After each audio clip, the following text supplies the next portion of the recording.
15 000 prothèses d'artères sont posées chaque année en France. Elles servent à remplacer une artère qui se bouche, comme d'ailleurs l'indique leur nom qui vient du grec pro à la place de et T6, action de poser. L'opération consiste à remplacer la partie défaillante par un tube souple, comme un pont ou une déviation. Souvent, ce tube est un matériau de la même famille que les tissus vestimentaires, un plastique très étanche, le Gore-Tex par exemple, le même que l'on trouve dans nos chaussures. On dit alors que le Gore-Tex est un biomatériau, c'est-à-dire qu'il est biologiquement toléré par le corps humain.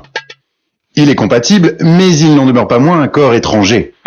Alors, quand le sang rencontre ce nouveau tube, il est surpris, il réagit, se défend en coagulant, c'est-à-dire en s'épaississant et en se gélifiant.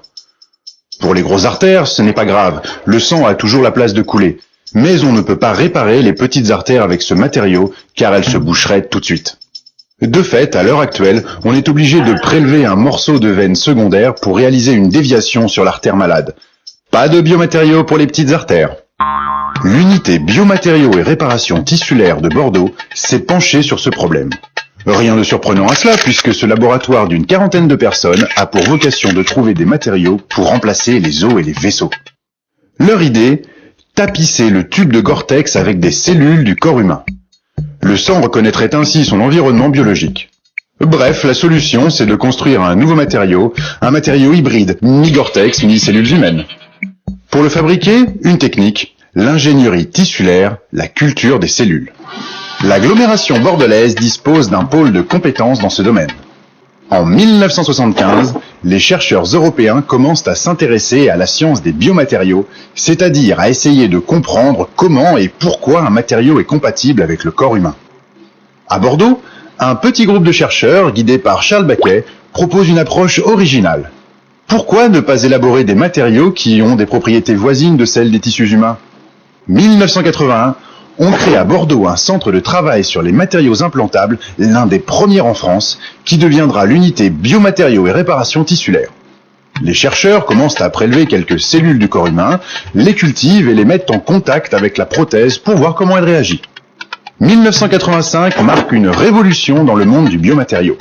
On cultive des cellules humaines, non plus seulement pour faire des tests in vitro, mais sur le matériau lui-même avant de l'implanter. Ce sont les premiers pas vers le matériau hybride.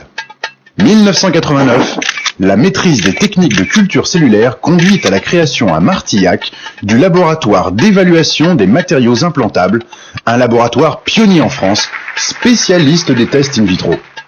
2001 enfin est le point d'orgue de 30 années de recherche. Bordeaux accueille le Centre national d'innovation technologique dédié aux biomatériaux, dont le point fort est le développement des applications des biomatériaux hybrides. Ces nouveaux implants mi-matériaux, mi-cellules humaines feront date. Car pour la première fois dans l'histoire des prothèses, un produit est spécialement conçu pour remplacer un organe défaillant. Pour la première fois ?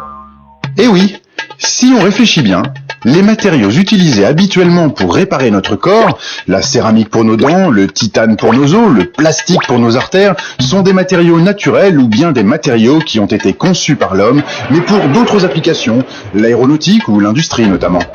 Le Gore-Tex, par exemple, qui remplace nos artères défaillantes, a été conçu à l'origine pour étancher les cuves, les pompes, les vannes et tuyauteries dans l'industrie, bref, on était loin du corps humain.